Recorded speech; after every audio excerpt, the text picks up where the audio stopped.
નામ દ્રષ્ટિ છે। હું માતૃભાષાના મહત્વ વિશે એક નિબંધ કહીશ।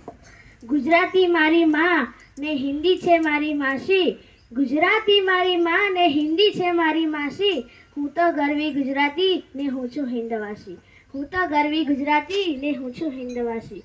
માતૃભાષા એટલે આપણને જન્મથી માતાએ વારસામાં આપેલી ભાષા।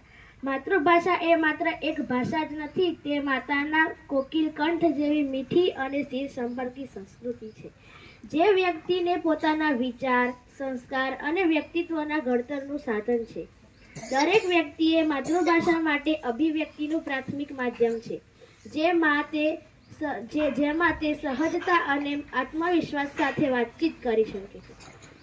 બાળકનું પ્રાથમિક શિક્ષણ જો માતૃભાષામાં થાય તો તેને વિષયને સરળતાથી સમજવા અને શીખવા માટે સહાય મળે છે। માતૃભાષામાં શિક્ષણ મેળવવાથી બાળકનું તર્ક શક્તિ અને સૃજનાત્મક વિકસે છે। વૈજ્ઞાનિક સંશોધન મુજબ જો બાળક માતૃભાષામાં શિક્ષણ લે તો તે વધુ સારી રીતે બીજા વિષયો પણ સમજાવી શકે છે। માતૃભાષા એક સમાજને તેની સંસ્કૃતિની ઓળખ છે। જે ભાષા દ્વારા આપણે વાતચીત કરીએ તે આપણા રિવાજો, લોક સંસ્કૃતિ અને પરંપરાઓને અનુસરે છે। જો માતૃભાષાનો વિકાસ થાય તો લોકો તેમની મૂળ ઓળખ સાથે જોડાયેલા રહી શકે। ભાષા એક જ સમાજને એક સાથે રાખવા માટે મજબૂત કડી તરીકે કામ કરે છે। ભાષા એક જ સમાજને એક સાથે રાખવા માટે મજબૂત કડી તરીકે કામ કરે છે। સદા સૌમ્યસી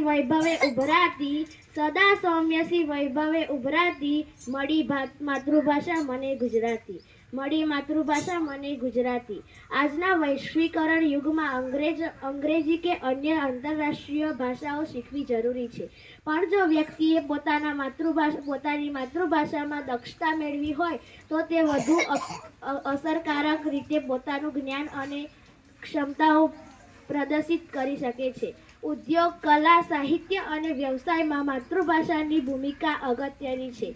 માતૃભાષા સાથે જોડાયેલા વ્યવસાય પણ ઝડપથી વિકસે છે। માતૃભાષા એ માત્ર સંચાર માધ્યમ નથી, તે એક વ્યક્તિની ઓળખ છે। એનો વિકાસ અને પ્રચાર કરવો આપણું નૈતિક દાયિત્વ છે। માતૃભાષા જાળવી રાખવા સમાજનું, સંસ્કૃતિનું રક્ષણ થઈ શકે છે। માતૃભાષાને પ્રેમ અને ગૌરવ સ્વીકારવું જોઈએ।